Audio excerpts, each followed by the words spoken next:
अथ चेत्त्वामिमं धर्मम् अथं चेत्त्वामिमं धर्मम् अथ चेत्त्वामिमं धर्मम् अथं चेत्त्वामिमं धर्मम् अथ चेत्त्वामिमं धर्म्यम् अथ चेत्त्वामिमं धर्मम् सङ्ग्रामं न करिष्यसि सङ्ग्रामं न करिष्यामि सङ्ग्रामं न करिष्यसि सङ्ग्रामं न करिष्यामि सङ्ग्रामं न करिष्यसि सङ्ग्रामं न करिष्यामि अथ चेत्त्वामिमं धर्मं सङ्ग्रामं न करिष्यसि अथ चेत्त्वामिमं धर्मं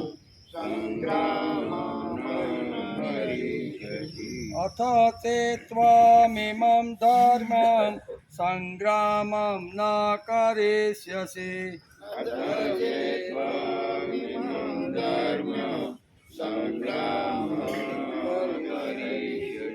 ततः स्वधर्मकीर्तिं च ततः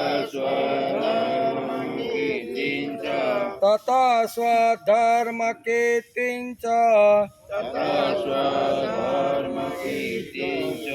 ततः स्वधर्मकीर्तिं च हत्वा पापमवाप्स्यसि हित्वा पापमवाप्स्यसि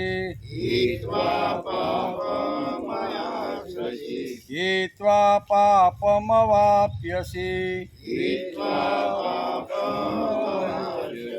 ततः स्वधर्मकीर्तिं च हित्वा पापमवाप्स्यसि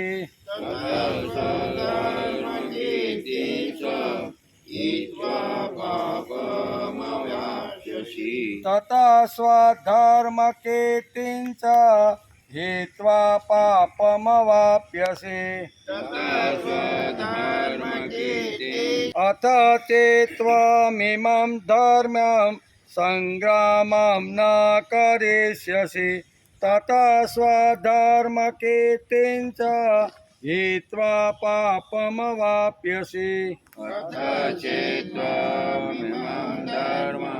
संग्रामं न करिष्यसि ततः स्वधर्मकीर्तिं च हित्वा पापमवाप्स्यसि अकीर्तिं चापि भूतानि अकीर्तिं चापि भूतानि अकीर्ति चापि भूतानि अकीर्तिं चापि भूतानि अकीर्ति चापि भूतानि अकीर्ति चापि भूतानि कथयिष्यन्ति ते व्यहम् कथयिष्यति ते व्यवाम् अकीर्तिं चापि भूतानि कथयिष्यति ते व्यवाम्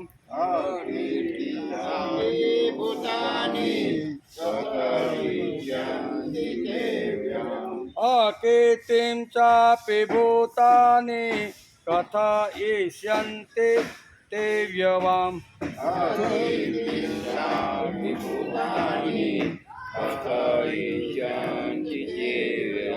संभावितस्य च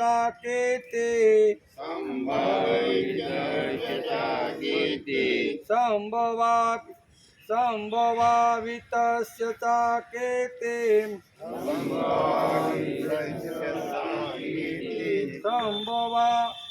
संभवावितस्य च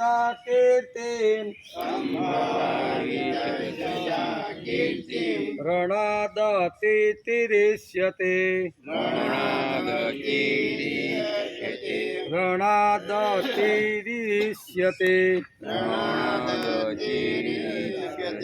સંભાવિત્ય ચાકેતે રણાદતેરિષ્યતે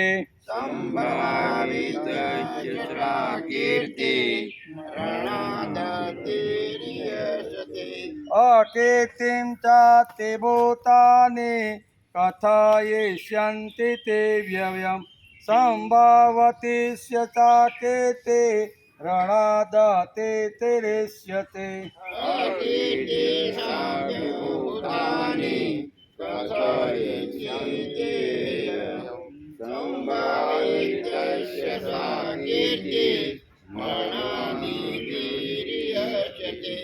હવે 33-34 સમૂહમાં અથ ચેત્વામિમં ધર્મ્યં સંગ્રામં ન કરિષ્યસि તતઃ સ્વધર્મકીર્તિં ચ हित्वा पापमवाप्यसि अकीर्तिं चापि भूतानि कथयिष्यन्ति ते व्ययम् संभावितस्य चाकेते रणादतिरिष्यते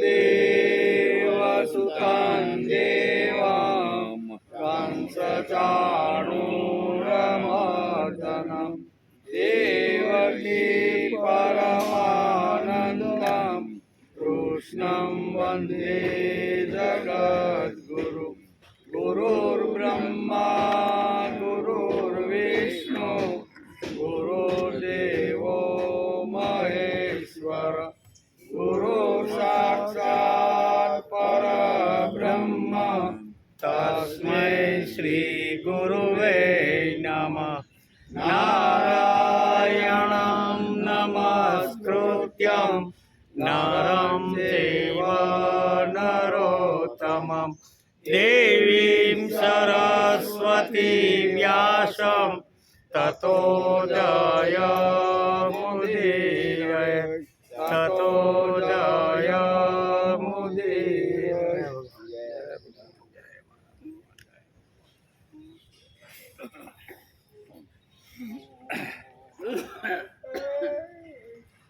अथ चेत्वामिमं धर्मं संग्रामं न करिष्यसि ततः स्वधर्मकीर्तिं च हित्वा पापमवाप्यसि।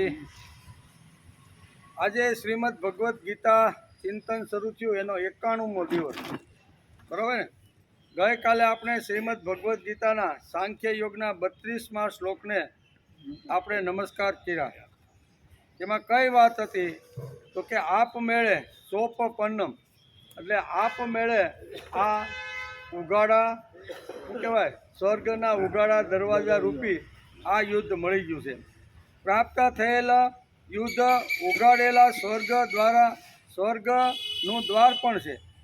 હે પૃથાનંદન અર્જુન, તે ભાગ્યશાળી ક્ષત્રિયો છે જેમના આવા પ્રકારના યુદ્ધ પ્રાપ્ત થાય છે, માટે તું યુદ્ધ કરે. જે ભાગ્યશાળી ક્ષત્રિય હોય છે એને જ આવું અનાયાસે આવી રીતનું યુદ્ધ મળી જાય છે, તેથી તું યુદ્ધ કર. એનો વિચાર આપણે ગઈકાલે કર્યો.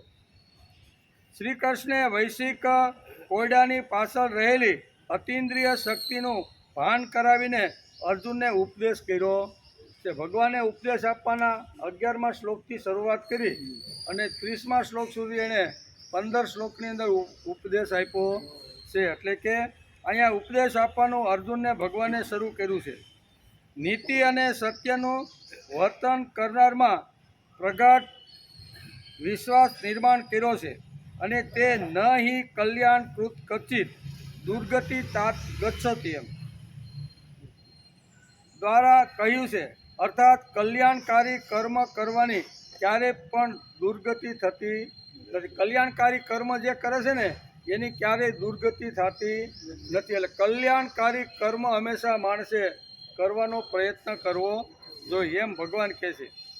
શ્રી કૃષ્ણે જગતને કર્તવ્ય અને વિશ્વાસનો આદેશ આપ્યો છે, આખા દુનિયાને. એક તો માણસમાં બ્રાહ્મણ, ક્ષત્રિય, વૈશ્ય અને શૂદ્ર કોઈ પણ પ્રકારનો વર્ણનો માણસ હોય તો વર્ણ પ્રમાણે એને કર્તવ્ય કરવું જોઈએ. એનો ઉપદેશ આપ્યો છે. અને સત્કર્મ કરો એટલે ભગવાન ઉપર વિશ્વાસ રાખીને કરો એમ.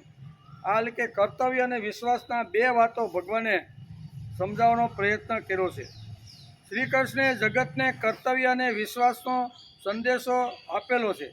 જે માનવ સત્યની આરાધના કરે છે, નીતિથી વર્તે છે, તેના મનમાં અડગ આત્મવિશ્વાસ ઊભો થાય છે. જે ભગવાનનું કામ નીતિથી કરે છે, મન મૂકીને ભગવાન ઉપર વિશ્વાસ રાખીને જે માણસ સત્કર્મ કરે છે, જે કલ્યાણકારી કાર્ય કરે છે, એની સમાજમાં ક્યારેય દુર્ગતિ કોની થાય? તો કે જે અકલ્યાણકારી કર્મ જે કરતો હોય, ન કરવાના કર્મ કરે એ કરતે તો એની દુર્ગતિ થાય છે. બીજી વાત, સ્વકર્તવ્ય કર્મયોગ જ આવો વિશ્વાસ પેદા કરી શકે છે એમ ભગવાનને લાગ્યું છે. તેથી શ્રી કૃષ્ણ યુદ્ધમાં અર્જુનને પોતાનું કર્તવ્ય બજાવવાનું અહીંયા વારંવાર કહે છે કે ભાઈ તારો સ્વધર્મ છે, તું અત્યારે ક્ષત્રિય છો અને ક્ષત્રિયનો ધર્મ હંમેશા લડવાનો હોય છે, તેથી તારો સ્વધર્મ તું બજાવે. એમ ભગવાન વારંવાર ઘણા બધા શ્લોકની અંદર અહીંયા યુદ્ધમાં ઊભેલા અર્જુનને કહે છે. બીજું, એટલે કે કર્મયોગ કરતાં કરતાં જીવવાનું અને મરવાનું શ્રી કૃષ્ણ ભગવાન આપને શીખવે છે. સ્વકર્તવ્ય પોતાનું જે કર્તવ્ય ભાગમાં જે આવ્યું હોય એ કરતાં માણસે 100 વર્ષ સુધી જીવવાનું એવું ભગવાને અહીંયા શ્રીમદ ભગવદ્ ગીતામાં આદેશ આપેલો છે કે હસતા રમતા કિલોલ કરતાં હું જે અવસ્થામાં હોય, બાળપણ હોય તો એ મારું આખું સ્વકર્તવ્ય છે, ભણવાનું, જ્ઞાન મેળવવાનું, વિદ્યા મેળવવાની, તપોરમાં જઈ અને ગુરુની સેવા કરીને બ્રહ્મચર્યનું વ્રત પાળી અને એણે એ પોતાનું કર્તવ્ય કરવું જોઈએ. પછી ગૃહસ્થાશ્રમમાં 25 વર્ષ પછી આવે તો ગૃહસ્થાશ્રમીના જે ધર્મ નીતિ નિયમો હોય ને એ પ્રમાણે એનું પોતાનું સ્વકર્મ બજાવવું જોઈએ. પછી વાનપ્રસ્થિ થાય તો વાનપ્રસ્થાશ્રમની અંદર પોતાનો વૈભવ, પોતાની જે કાંઈ સત્તા સંપત્તિ છે એ પોતાના દીકરાના હાથની અંદર બધું સોંપી અને માણસે વાનપ્રસ્થાશ્રમની અંદર જે નીતિ નિયમો શાસ્ત્રે ઘડ્યા છે એ પ્રમાણે પોતાનું સ્વકર્તવ્ય બજાવવું જોઈએ. અને ત્યાર પછી 76 થી 100 વર્ષ સુધી જો ભગવાન જીવતા રાખે તો સંન્યાસીના જે નીતિ નિયમો છે એ સંન્યાસીના નીતિ નિયમો પ્રમાણે જીવવું. આ પોતાના બધાના સ્વકર્તવ્યો છે, બરાબર. તો આ બધા કર્તવ્યો પછી નોકરી કરતો હોય, ધંધો કરતો હોય, જ્યાં જે ખુરશીઓ પર બેઠો હોય ને ત્યાં એને પોતાનું સ્વકર્તવ્ય બજાવી દેવું. આવું જો સ્વકર્તવ્ય જો બજાવે ને તો દુનિયાની અંદર મોટા ભાગના જે પ્રોબ્લેમ અને જે સમસ્યાઓને કોર્ટના મોટા લાંબા સમયના કેસ પડ્યા છે, 30 વર્ષ સુધી હાલે ને અત્યારે એકેય ગુનો ન બને અને એકેય કેસ ન થાય તો કોર્ટમાં 30 વર્ષ સુધી હાલે એટલા કેસો પડ્યા છે, બરાબર. તો 30 વર્ષમાં પાછો કેટલો થોકડો લાગી જાય ને. એનું કારણ શું છે કે માણસ પોતે પોતાનું કર્તવ્ય બજાવતો નથી. પોતે પોતાનું, સ્ત્રી હોય તો એને પોતાનું કર્તવ્ય બનાવવું. વહુ તરીકે આવ્યું હોય તો મારી કઈ ફરજ છે, મારું કર્તવ્ય શું છે એ એને અહીંયા ઘરની અંદર અદા કરવું જોઈએ. સાસુ હોય તો હવે મને આ ભગવાને સરસ મજાની અહીંયા દીકરીના રૂપની અંદર વહુ આપી છે તો મારે પણ એની સાથે બા તરીકે વર્તન કરવું. પોતપોતાના જે કાંઈ કર્તવ્યો છે ને એ કર્તવ્ય માણસે બજાવવા જોઈએ. એનો વિચાર આપણે ગઈકાલે કરતા હતા કે સ્વધર્મ એટલે અર્જુનનો સ્વધર્મ અને માનવ જાતનું કર્તવ્ય, આ બે વસ્તુ સમજાવવાનો ભગવાને પ્રયત્ન કર્યો છે. સ્વકર્તવ્ય જ કર્મયોગ એટલે કે કર્મયોગ આવો વિશ્વાસ પેદા કરી શકે છે એમ ભગવાનને લાગ્યું છે. તેથી શ્રી કૃષ્ણ યુદ્ધમાં અર્જુને સ્વકર્તવ્ય અને પોતાનો સ્વધર્મ સમજાવે છે. કરતાં જીવવાનું અને મરવાનું શ્રી કૃષ્ણ ભગવાને આપણે શીખવું છે. અને તે પણ કર્મ કેવું તો કે પોતાને ખાતર તો બધા કર્મ કરે પણ પારકાને માટે ચેતન શક્તિના વિકાસ માટે કરેલું કર્મ તે જ દિવ્ય કર્મ છે, તે જ કર્મયોગ છે અને તે જ સ્વકર્તવ્ય છે. સ્વાર્થ માટે લોકો તો ઘણા બધા કર્મો કરતા હોય છે પણ દિવસમાં એકાદી વાર, જિંદગીમાં એકાદી એવું કર્મ કરીએ કે જેમાં મારો કોઈ પણ પ્રકારનો સ્વાર્થ હોય નહીં. નહીં. એટલે અહીંયા અર્જુનનો પ્રશ્ન હતો કે મારે રાજ્ય જોતું નથી તો હું શા માટે લડું? મારે કર્તવ્ય કર્મ કરવું. રાજ્ય જોતું હોય, ભોગ જોતા હોય, વૈભવ જોતો હોય, સત્તા અને સંપત્તિ જોતી હોય ને એ કર્મ કરે, પણ જેને કોઈ જ વસ્તુ જોતવી નથી એ શા માટે કર્મ કરે? એટલે ભગવાન અહીં કહે છે કે તારા સ્વધર્મ તરીકે કદાચ તારે આ બધી વસ્તુ જોતી ન હોય, પણ તારો સ્વધર્મ તને લડવાનું કહેશે તો એ તારે આ સારી રીતે તારો ધર્મ બજાવવો જોઈએ. અહીંયા સુધી આપણે ગઈકાલે આવ્યા હતા. આજે એક 33મા શ્લોકની આજે એક નવા શ્લોકનો વિચાર આજે આપણે કરવાનો છે. એમાં શું છે? યુદ્ધ નહીં કરવાથી કઈ હાનિ થાય છે? યુદ્ધ નહીં કરી તો કેવી રીતની હાનિ થાય છે એનું આ શ્લોકની અંદર વર્ણન કરવામાં. જો તું યુદ્ધ નહીં કર તો રાષ્ટ્રને, સમાજને અને આવી રીતના વ્યક્તિને કેવી રીતની નુકસાની થાય ને એ તું મારી પાસેથી સાંભળી લે. એમ કરી અને ભગવાન અહીંયા યુદ્ધ ન કરવાથી સમાજની અંદર, રાષ્ટ્રની અંદર જે આપત્તિઓ જે બધી ઊભી થાય છે ને એ આ 33મા શ્લોકમાં ભગવાને અર્જુનને સમજાવી છે. શું કીધું?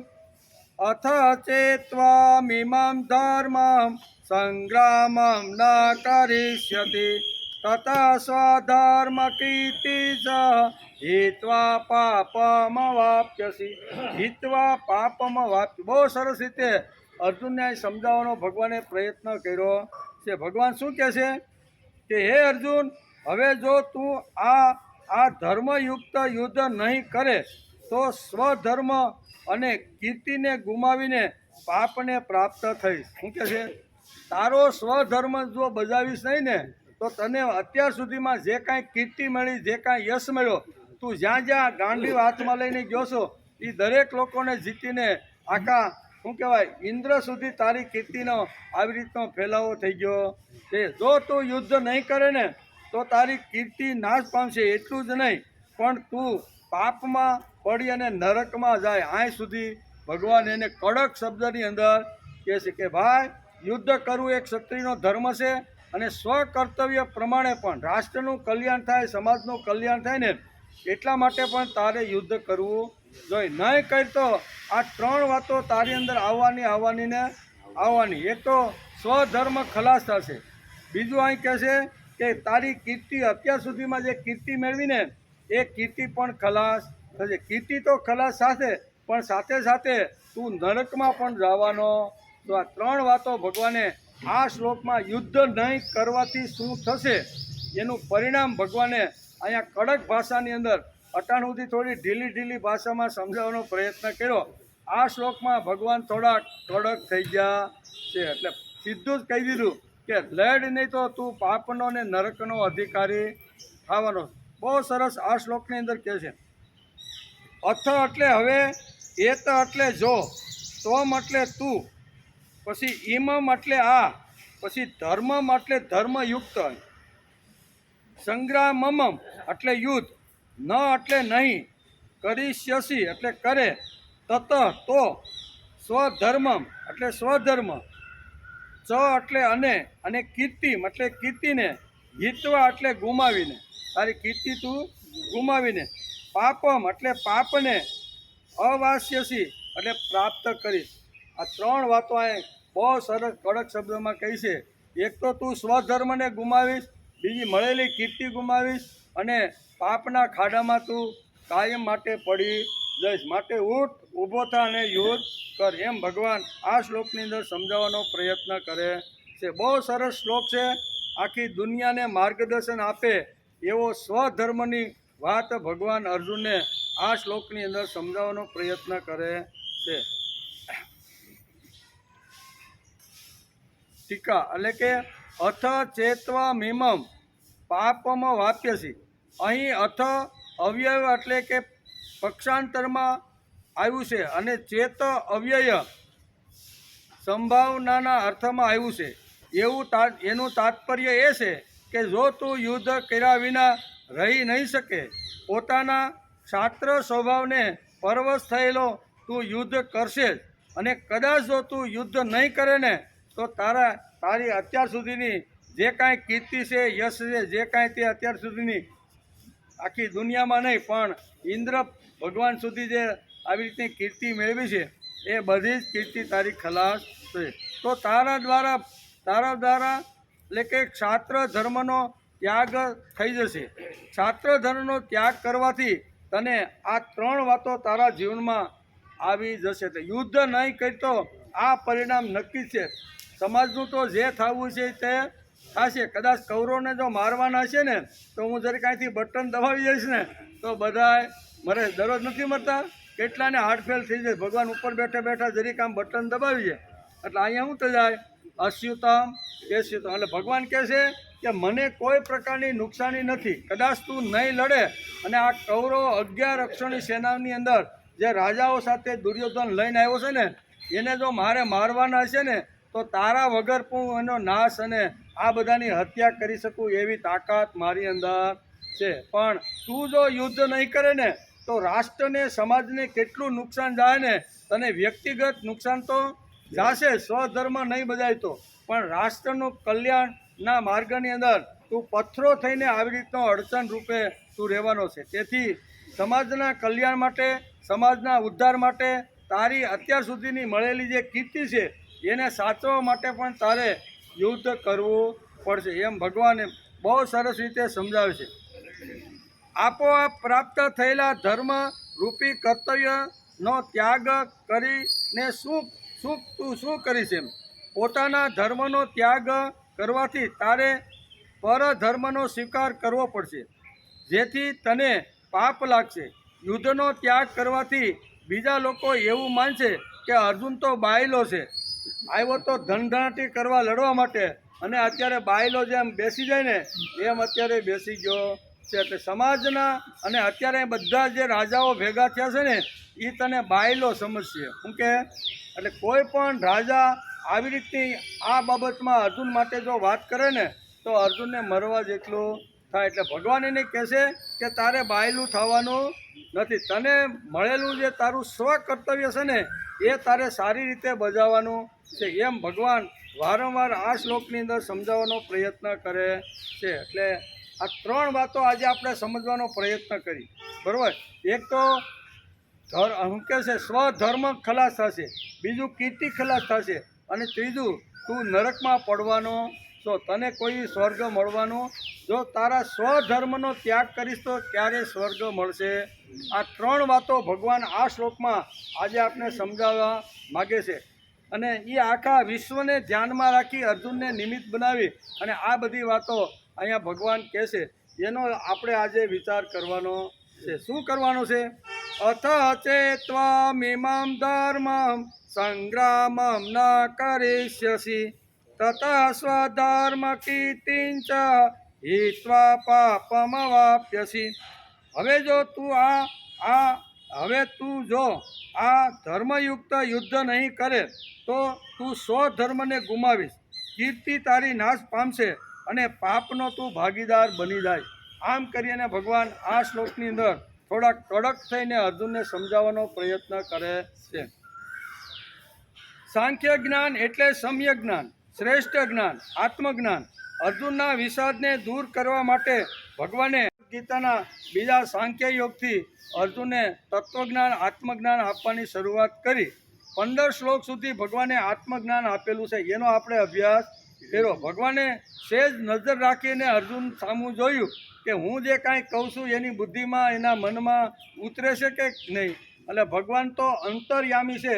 અંતર્યામી ભગવાને અર્જુનની સામે જોયું અને એણે વિચાર કર્યો કે આમાં તો કાંઈ અત્યાર સુધી ઉતર્યું હોય એવું લાગતું નથી. એટલે આખો વિષય અને આખો પાટો બદલી નાખ્યો કે હાલો તત્વજ્ઞાનની અસર એના ઉપર કાંઈ થાય નથી. એટલે હળવેકથી 2 શ્લોકની અંદર કહે છે કે કાંઈ વાંધો નહીં ભાઈ, તને જો તત્વજ્ઞાન સમજાતું ન હોય ને તો હું તને એક હળવી વાત કરું. તારો શોક દૂર થાય, તારો મોહ દૂર થાય, તારો વિષાદ દૂર થાય ને એના માટેનો હું તને એક બીજો રસ્તો બતાવું છું, બરાબર. તો કયો? તો કે હવે તારે જે કાંઈ પરિસ્થિતિ આવે એને તારે સહન કરવાની છે, બરાબર ને. સહન કરવાના 2 શ્લોક ભગવાન અહીંયા 32 અને 31 અને 32 એ 2 શ્લોકની અંદર તારે આવી પડેલી જે પરિસ્થિતિ છે એને તારે સહન કર્યા વગર છૂટકો નથી. પછી શીત આવે, ઉષ્ણ આવે, સુખ આવે, દુઃખ આવે, જે પરિસ્થિતિ કર્મ કરતાં કરતાં આવે એને ભોગવા વગર છૂટકો. તું ઊંચો થા કે નીચો થા, પણ એ ભોગવવાનો તો આમ કરી અને એક રસ્તો બીજો આ બતાવે છે. અને ભગવાન કહે છે કે આમાંય આનું મન બરોબર લાગતું નથી. તેથી પોતાનો સ્વધર્મ આ ત્રીજી પંક્તિની અંદર અહીંયા ભગવાન અર્જુનને પોતાનો સ્વધર્મ બજાવે છે. ચાલ, તત્વજ્ઞાનની તને કાંઈ જરૂર ન હોય તોય વાંધો નહીં, દુઃખ સુખ સહન તું કરી શકે એમ તું બોલે છે તો એ કાંઈ વાંધો નહીં કરી લે, પણ તારો સ્વધર્મ તને લડવાનું કહે છે. એટલે ભગવાન અહીં ક્યાં ગયા? સ્વધર્મ ઉપર ગયા. ત્રીજા સ્ટેજની અંદર ભગવાન અર્જુનને સ્વધર્મ સમજાવે છે. સાંખ્ય જ્ઞાન એટલે સમ્યક જ્ઞાન, શ્રેષ્ઠ જ્ઞાન, આત્મજ્ઞાન. અર્જુનના વિષાદને દૂર કરવા, અર્જુનના મોહને દૂર કરવા માટે ભગવાને વારંવાર બીજા અધ્યાયના 11 થી 25 શ્લોકની અંદર 15 શ્લોકની અંદર એને તત્વજ્ઞાન આત્મજ્ઞાન સમજાવ્યું છે. પરંતુ અર્જુનનો અકરણ સંકલ્પ હતો કે હવે મારે યુદ્ધ કરવું જ નથી. આવો સંકલ્પ કરી હથિયાર ફેંકી અને પાછલી બેઠક ઉપર બેસીને સંકલ્પ જ કરી લીધો, તમારે ગમે એટલા માથા પસાડવા હોય એટલા પસાડો, પણ મારે હવે યુદ્ધ કરવું. એમ કરી અને આ હાથમાં ધનુષ અને બાણ હતા ને એ બે એણે ફેંકી દીધા. ભગવાન કે આ તો બહુ કરીએ. જે લડવાના સાધન હતા, પોતાના જે ક્ષત્રિય તરીકે હાથની અંદર જે શોભા આપે એવા સાધનો હતા ને એનો એણે ત્યાગ કરી દીધો છે. એટલે માણસે પોતે આ ત્યાગ કરે એ વાંધો નહીં, પણ એને મળેલા શસ્ત્રો એટલે કે હથિયારોનો ત્યાગ કરે ને એ મોટામાં મોટું ભગવાને થોડુંક આવ્યું. એટલે ભગવાન એને હાથમાં હથિયાર કેવી રીતના ઉપાડવા એ એક એક શ્લોકની અંદર સમજાવવાનો પ્રયત્ન કરે છે. પરંતુ અર્જુનનો અકારણ સંકલ્પ છે, તેથી તે તેના મનની અશુદ્ધિ છે. ભગવાન જે તત્વજ્ઞાન કહેવા માગે છે તે અર્જુનના ચહેરા પર અસર થતી હોય એવું લાગતું નથી. માટે ભગવાને પાટો બદલી અને સ્વધર્મ સમજાવવાનો પ્રયત્ન કર્યો. કાંઈ વાંધો નહીં, તત્વજ્ઞાન તારે ન જોતું હોય તો કાંઈ વાંધો નહીં, પણ તારો સ્વધર્મ તો સ્વકર્તવ્ય, તને જે કર્તવ્ય મળ્યું છે તારે બજાવવું. એમ કરીને ભગવાન અહીંયા શું કહે છે 31મા શ્લોકથી 31 ને 32 ને પછી 33માંથી આ ઘણી બધી તત્વજ્ઞાન છોડી અને અહીંયા સ્વધર્મની વાતો ભગવાન સમજાવે છે. અર્જુનનો સંકલ્પ કોઈ પણ કારણે દૂર થવો જોઈએ એવું ભગવાનને લાગ્યું. આને સંકલ્પ કરી લીધો છે, તમે ગમે એટલા માથા પછાડો પણ હું હાથમાં હથિયાર ગાંડી ઉપાડવાનો. આવો સંકલ્પ કરી અને આંસુ સારતો પાછલી બેઠક ઉપર બેસી ગયો છે. હવે આના આંસુડા કેમ લૂસાય અને કેમ ઝડપથી હાથમાં ધનુષ અને બાણ લે એ ભગવાનનો પ્રયત્ન છે. તેથી અર્જુનનો સંકલ્પ કોઈ પણ કારણે દૂર થવો જોઈએ, કારણ કે તે અંતઃકરણની અશુદ્ધિ કરે છે. અશુદ્ધ થયેલું અંતઃકરણ આત્મજ્ઞાન સુધી માણસને પહોંચવા દેતું. અંતઃકરણ જો અશુદ્ધ હોય, બગડેલું હોય અથવા અસ્વસ્થ હોય ને તો એ આત્મજ્ઞાન સુધી પહોંચવા દેતું નથી. જેમ આપણે જૂના કાળમાં, અત્યારે તો બધા પાઇપલાઇન આવી ગયા, પણ પહેલાં તો ધોરીએ અડધો કિલોમીટર આપણી વાડીનો છેલ્લો શેડો હોય ને ત્યાં ધોરિયાથી આપણે પાણી લઈ જતા, બરાબર ને. એટલે ધોરિયો જ હોય, કો હાંકતા હોય કે મશીન હાંકતા હોય, પણ પાણી ક્યારામાં શેનાથી જાય તો કે ભલે અડધો કિલોમીટર લાંબો હોય પણ ધોરિયા દ્વારા જ એ લઈ જતું. હવે ધોરિયામાં માનો કે આપણે એન્જિન ચાલુ કરી અને પાણી વહેતું કર્યું, પણ વચ્ચે 2 દિવસ વહ્યા ગયા, બરાબર, અને ત્રીજા દિવસે જો આ કરી તો ઘણા બધા કચરો પાંદડા પડી અને ધોરિયાની અંદર આવી ગયા હોય છે. તેથી પ્રવાહ આપણો ક્યારા સુધી પહોંચતો નથી. શા માટે તો કે ઓવાળિયા આડા આવી ગયા. ઓવાળિયા આડા આવે તો શું કરતા આપણે બધા એક કાંટ બનાવતા, બરાબર, અને નાના એવા છોકરાને અથવા પથ્થર મૂકીને આપણે હતા અને એમ કરીને ધોરિયો સાફ કરી કે નહીં. એવી રીતે માણસનું અંતઃકરણની જો શુદ્ધિ કરવાની હોય ને તો અહીંયા અંતઃકરણ અત્યારે મેલું થઈ ગયું છે. કોનું? અર્જુનનું. શા માટે? એણે અકારણ ન કરવાના સંકલ્પ કરી લીધા. ક્ષત્રિયનો બચ્ચો હોવા છતાં એણે યુદ્ધ નહીં કરવું ને હથિયારનો ત્યાગ કરી દીધો છે. આ એના માટે પાપ જ છે. આમ ભગવાન સમજતા એટલે ભગવાન થોડી કાટી લઈ અને ધોરિયાને સાફ કરી અને પાણી નાકા સુધી જાય ને એવો પ્રયત્ન કરે. આ બધી ગીતાની વાતો છે. આપણા જેવા ખેડૂતને તો ઝડપથી સમજાઈ જાય એવી વાતો છે. કાંઈ અઘરી વાતો છે. તો જેવી રીતે આપણા શું કહેવાય ક્યારા સુધી પહોંચવા માટે અંતર્યામી અંતર જે કરતા હોય, વચ્ચે જે અડચણ કરતા હોય ને એવા પાંદડાને ઓવળિયાને બહાર કાઢીને ફેંકી દેવા જોઈ. તેથી ભગવાન કહે છે કે આના અંતઃકરણની અંદર અશુદ્ધિ આવી ગઈ છે, એ અશુદ્ધિને મારે કોઈ રીતે દૂર કરી તો જ આ પાણી ક્યારા સુધી પહોંચે, આત્મજ્ઞાન સુધી પહોંચે તો જ, નહીંતર આત્મજ્ઞાન સુધી આ અર્જુનને જવાનો નથી. એમાંય ભગવાન બહુ સરસ રીતે સમજાવે છે. માટે જ ભગવાન હવે સ્વધર્મની વાત કરે છે. હું આ ઓવળિયા કાઢવા માટે ભગવાન શું કહે છે? સ્વધર્મની વાત કરે છે. સ્વધર્મ એટલે સ્વભાવજન્ય કર્મ, સહજ કર્મ. એના ઘણા બધા સહજ માણસને જે કાંઈ મળેલું જે કર્મ હોય છે ને, એને પોતાનું સ્વધર્મ કર્મ કહેવામાં સહજ રીતે મળી ગયું. મનુષ્ય દેહ મળ્યો તો મનુષ્ય દેહની અંદર અલગ અલગ સમયે બદલાતા બધા આપણા કર્મો હોય છે. બાળપણમાં જુદું કર્મ, યુવાનીમાં જુદું, વૃદ્ધાવસ્થામાં જુદું, આ બધા જુદા જુદા કર્મ બદલે કે નહીં. તો જે વખતે જે સ્થિતિમાં આપણે હોય એ સ્થિતિમાં આપણું જે કર્મ હોય ને એ કર્મ માણસે છોડવું જોઈએ નહીં. એમ કહે છે સ્વધર્મ એટલે કર્તવ્ય. અંતઃકરણની શુદ્ધિ માટે આ એકમેવ રસ્તો છે, અને તે રસ્તો એટલે અર્જુનને કહે છે સ્વધર્મ તારે બજાવવો. અંતઃકરણની શુદ્ધિ કરવા માટે મનમાંથી આવી ગ્રંથિ તોડી અને મનને શુદ્ધ અને પવિત્ર કરવા માટે હે અર્જુન તારા માટે એક જ રસ્તો છે. એ રસ્તો એટલે તારો ક્ષત્રિયનો ધર્મ તારે બજાવવો જોઈએ. આનાથી તારું મન અને તારી ઇન્દ્રિયો શુદ્ધ થઈ જશે. સ્વધર્મ, સ્વકર્તવ્ય, સ્વભાવ, સહજ કર્મ એ દેશ માટે હોય, રાષ્ટ્ર માટે હોય, વ્યક્તિ માટે હોય, કુટુંબ માટે હોય, ભક્તિ માટે હોય કે સાંસ્કૃતિક વિચારધારા માટે હોય, કોઈ જગ્યાએ આ પોતાનો સ્વધર્મ હોય એ સ્વધર્મ છોડવાની શાસ્ત્રકારો આપણે ના પાડે છે. દેશ માટે મરવાનું હોય, રાષ્ટ્રને માટે મરવાનું હોય, અથવા રાષ્ટ્રના કલ્યાણ માટે મારી કાંઈ જે શક્તિ છે, બુદ્ધિ શક્તિ છે, વિત્ત શક્તિ છે, શરીર શક્તિ છે, આ ત્રણે ત્રણ શક્તિ રાષ્ટ્રના કલ્યાણ માટે જો હું વાપરું ને અને મને ભગવાને આપી તો એ અહીંયા આપણો પોતાનો સ્વધર્મ કહેવામાં. રાષ્ટ્ર જ્યારે અગવડમાં આવે, સંકટમાં આવે એ વખતે અહીંયા પોતે પોતાની પાસે જે શક્તિ છે ને એ સ્વધર્મ સમજીને રાષ્ટ્રના ચરણે ધરવાનો પ્રયત્ન કરવો જોઈએ. પછી અહીં કહે છે કે દેશ માટે હોય, રાષ્ટ્ર માટે હોય કે ભક્તિ માટે હોય, બરાબર. ભક્તિ જો કરવાની હોય, મનને શુદ્ધ કરી અને એ મનને જો પ્રભુ સુધી પહોંચાડવાનું હોય ને તો એના માટે પણ આ સ્વકર્તવ્ય ગીત ઘણીવાર ગાય છે. હમણાં જ આવશે 2-3 દી પછી આપશે ને આ અભિમન્યુનું ભાવગીત છે આપણું. સંકલ્પ દ્રઢ મારો સંગે જજો મનારો, દુશ્મન દળોની વચ્ચે લઈ જાવ રથ મારો. આમ કરતા કરતા એક ડગલું અહીંયા શું કહેવાય અભિમન્યુ આગળ આવી અને છેલ્લે ઉત્તરા પાસે એની પત્ની પાસે આવે. 16 વર્ષનો છે, તાજો પરણેલો છે, મૂછનો દોરો માંડ હજી ફૂટ્યો છે, પણ 5 પેઢી યુદ્ધમાં આવીને ઊભી છે. કેટલી? 5 પેઢી યુદ્ધમાં.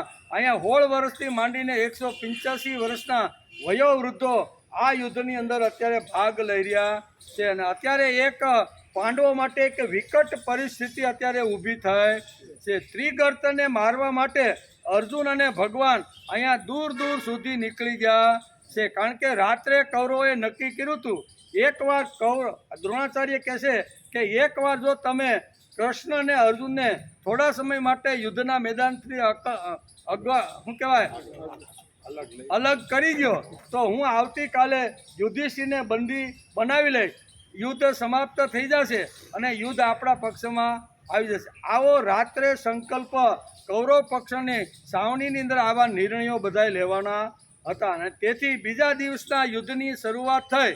એટલે અહીંયા ત્રિગર્ત નામના જે 2 ભાઈઓ હતા ને એને તો મરવાનું જ હતું અર્જુનના હાથે, પણ એને એટલે બધે દૂર સુધી લઈ જાઓ કે સાંજ સુધી યુદ્ધ પૂરું થાય ને ત્યાં સુધી કુરુક્ષેત્રના મેદાનમાં આવે.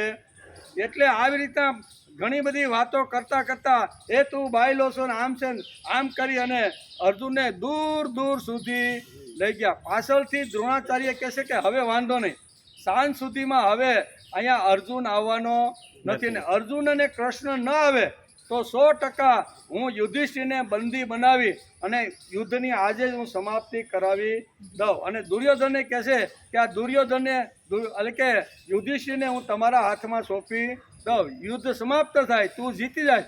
આવી સાવણીમાં રાત્રે નિર્ણય લેવાનો હતો. એટલે ભગવાનને કૃષ્ણ તો સૂરજ ઉગતા લડાઈની શરૂઆતમાં તો દૂર દૂર નીકળી ગયા. દ્રોણાચાર્ય વિચાર કરે છે કે હવે આ મોકો છે કે આપણે યુધિષ્ઠિરને બંદી બનાવવાનો.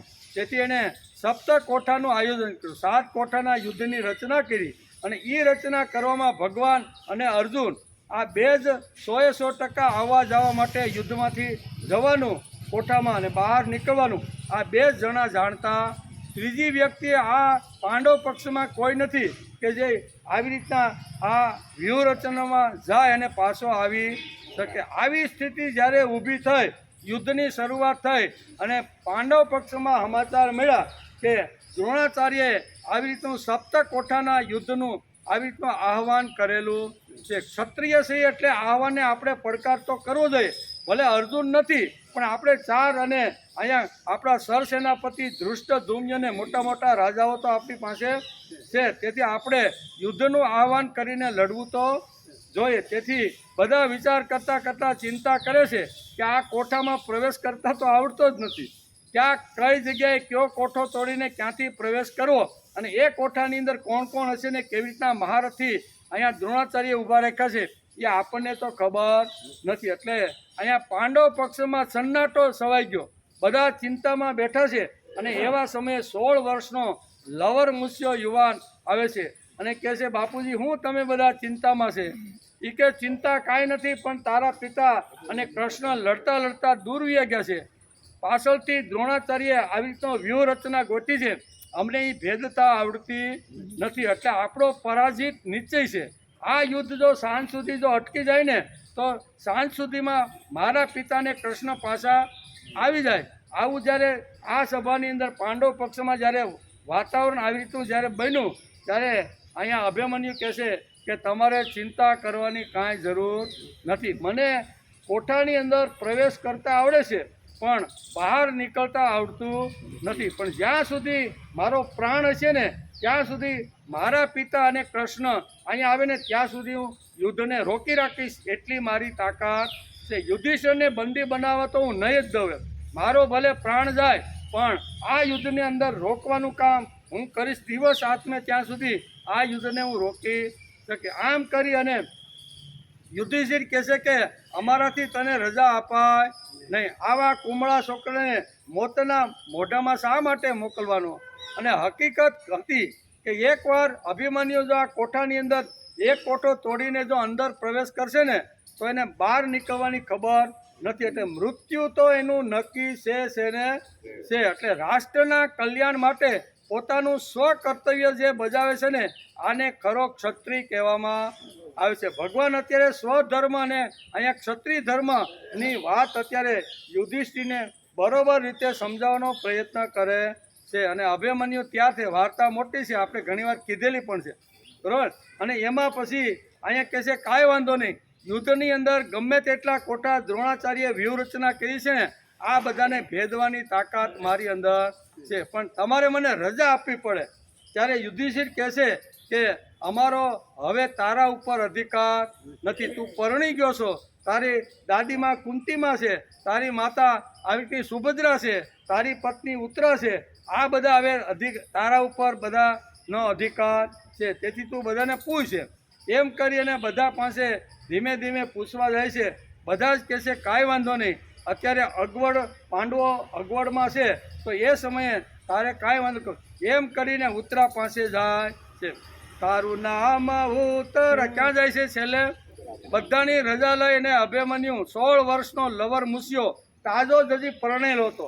હજી તો સંસાર તો લાંબો કેટલોય કરવાનો હતો, પણ એ લવર મુસિયાએ કીધું કે મારા પિતાને કૃષ્ણ લડતા લડતા જ્યાં સુધી પાછા ન આવે ને ત્યાં સુધી હું યુદ્ધને રોકું, એટલી તાકાત, એટલી શક્તિ, એટલું બળ, એટલું શૌર્ય મારી પાસે છે.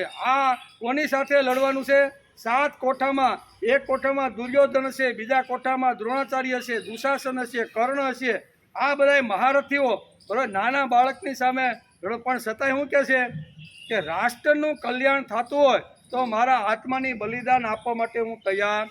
આમ કરી અને અહીંયા બધાની રજા લઈ અને ઉત્તરા પાસે આવે છે.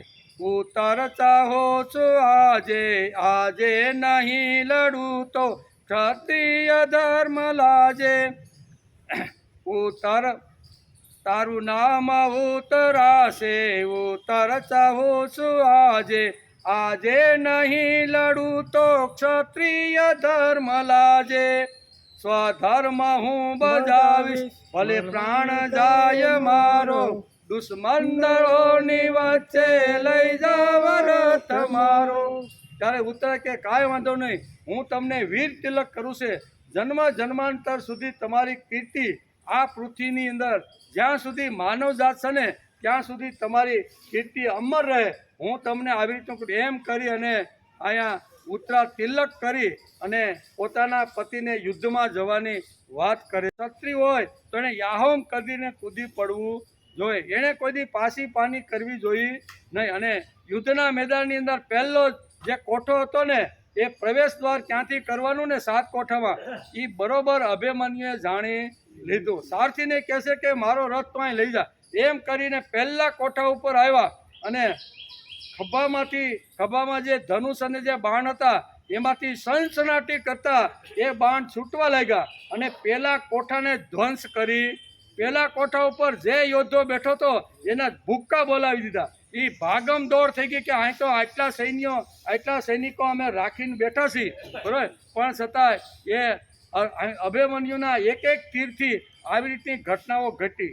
પછી બીજા કોઠામાં પણ એમ દ્રોણાચાર્ય આવે, પછી અહીંયા શું છે કૃપાચાર્ય આવે કે કર્ણ આવે. કર્ણ તો એવો ભાગ્યો અહીંયા અભિમન્યુએ એટલો ઘાયલ કરી નાખ્યો ને એ લડવા જેવી હાલતમાં કર્ણ રહ્યો. વિચાર કરો, કર્ણ જેવો કર્ણ જેની પાસે બધા પાંડવો ભેગા થાય એટલી શક્તિ કર્ણ એકમાં હતી. આવો કર્ણ મેદાન છોડીને ભાગ્યો છે કે આ યુવાન આ છોકરાથી જો બચવાનું હશે ને તો હવે મારે ભાગવું જ પડશે. આમ કરી અને સાથે જે મહારથીઓ જે કોઠા ઉપર એના બધા સૈનિકોને લઈને બેઠા હતા એ સૈનિકોનો બુકડો તો બોલાવી દીધો. બધાના દ્રોણાચાર્ય જેવાના રથ પણ તોડી નાખ્યા. બધાને વેર વિખેર કરી નાખ્યા. ત્યારે બધા જ અહીંયા કૌરવો વિચાર કરવા લાગ્યા કે આ છોકરાને એકલો કોઈ મહારથી મારી શકવાનો નથી અને કોઈ પણ રીતે આ છોકરાનો પ્રાણ જવો. આ છોકરાનો પ્રાણ જો નહીં જાય ને તો સાંજ સુધીના કેટલાય આપણા સૈન્યોને આ એકલો છોકરો ખતમ કરી નાખશે. તેથી કોઈ પણ દુર્યોધન તો એટલો અકળાઈ ગયો અને દ્રોણાચાર્ય પાસે જઈને કહેશે કે આના માટે કોઈ રસ્તો બતાવો કે આ છોકરો આપણે આ કોઠાની અંદર મૃત્યુ પામે. અને પછી કહેશે કે એના માટેનો એક જ ઉપાય છે, સાથે મહારથીઓ જો સાથે ભેગા મળી અને આ છોકરા ઉપર જો એક સાથે હુમલો કરે તો જ આ મરે. બાકી એક પાસે જાશો તો બધાનો બોકડો બોલાવે. આ બધી વાત કહેવાનો અર્થ કે ક્ષત્રિય ધર્મ બજાવવાનો હોય તો માણસે પોતાની મળેલી જે શક્તિ છે ને એ રાષ્ટ્રના કલ્યાણ માટે, સંસ્કૃતિના કલ્યાણ માટે અહીંયા આવી રીતનો જે ધર્મ રાજ્ય ઉપર અત્યારે જે સંકટ આવ્યું છે એમાંથી બહાર નીકળવા માટેનો એક જ રસ્તો છે અને એ રસ્તો તે સાંજ સુધી હું આ યુદ્ધને રોકી શકું. અને સાંજ સુધી એણે યુદ્ધને રોકી રાખ્યું. શંખો વાગ્યા, અભિમન્યુને સાથે ભેગા થાય અને એની હત્યા હત્યા જ કહેવાય, લડ્યા છે એમ કહી શકાય. કારણ કે હાથે યોદ્ધાઓ એક સાથે કોઈ આવી રીતના યોદ્ધા ઉપર જો આવી રીતનું બધું કરે તો એક યોદ્ધો તો એક બાણ આમથી આવતું હોય, એક આમથી આવતું હોય. હવે એ કઈ બાજુ ધ્યાન રાખે? 7 જણાના અલગ અલગ તલવાર અને બાણ જો આવતા હોય તો એકલો યોદ્ધો પણ છતાંય અહીંયા બધું હથિયાર એટલે કે એનો શું કહેવાય રથ પણ તૂટી ગયો, હાથમાંથી ધનુષબાણ પણ તૂટી ગયા અને પછી નક્કી કરે છે કે મારા પ્રાણ છે ત્યાં સુધી કૌરવના ભૂક્કા બોલાવે. એમ અહીંયા ઘણા બધા શું કહેવાય દુર્યોધનના જે પુત્રો હતા ને એને તો કેટલાને યમપુરી પહોંચાડી દીધા. પછી કાંઈ સાધન ન રહેતા હાથની અંદર રથનું પૈડું આવ્યું અને પૈડાથી કચડ ઘાણ બોલાવવાનું શરૂઆત કરી. ક્ષત્રિયોનો આ ધર્મ છે. અહીંયા આવા ક્ષત્રિયો આ રાષ્ટ્રનું કલ્યાણ, રાષ્ટ્રનું હિત કરી શકે. ત્યાં કહેશે કે હે અર્જુન, તારો સ્વધર્મ છે, તું ક્ષત્રિય છો અને ક્ષત્રિયનો બચ્ચો કોઈ દી યુદ્ધના મેદાનમાંથી પાસી પાની કરતો નથી. આમ કરી અને સ્વધર્મ સમજાવવાનો અહીંયા ભગવાન અર્જુને આ 33મા શ્લોકની અંદર પ્રયત્ન કરે છે. સ્વધર્મ નહીં બજાવો તો સ્વર્ગ તો નહીં જ મળે, પણ તને ઘણું બધું નુકસાન છે. એ નુકસાનની વાત ભગવાન શ્રીમદ ભગવદ્ ગીતાના 2 અધ્યાયના 33મા શ્લોકની અંદર તું જો લડીશ નહીં ને તો કેટલું નુકસાન થશે ને એનું વર્ણન ભગવાન અહીંયા કરે છે. પહેલું તો તને નુકસાન થવાનું શું તો કે તારો સ્વધર્મ જે છે ને એ તારો સ્વધર્મ તું ગુમાવી દઈશ, પહેલી નુકસાની આ. બીજી, અત્યાર સુધીમાં તને ઇન્દ્રના દરબાર સુધી તારી જે કીર્તિ ફેલાયેલી છે, તારો યશ ફેલાય છે, તારું નામ સાંભળે તા હાજા બધાના ગગડે, આવી કીર્તિ તે જે પ્રાપ્ત અત્યાર સુધી કરી છે એ કીર્તિ તારી ખલાસ થવાની છે. અને ત્રીજી વાત અહીં ભગવાન કહે છે યુદ્ધ નહીં કરે તો તને 100% નરક મળવાનું. હવે આટલે હદ સુધી ભગવાન અહીંયા થોડા કડક થઈને અર્જુનને પોતાનો સ્વધર્મ બજાવવા માટે દબાણ કરી રહ્યા છે કે તારે પોતાનો સ્વધર્મ સંભાળવું જોઈએ. બીજી વાત, ભગવાને સ્વધર્મનું પ્રકરણ શરૂ કર્યું છે, બરાબર ને. 31મા શ્લોકથી ભગવાને આ એક નવું પ્રકરણ શરૂ કર્યું છે અને સ્વધર્મ દરેક શ્લોકની અંદર અહીં સ્વધર્મની વાત ભગવાન અત્યારે કરી રહ્યા છે કે માણસે પોતાનું સ્વકર્તવ્ય સ્વધર્મ બજાવવો જોઈએ.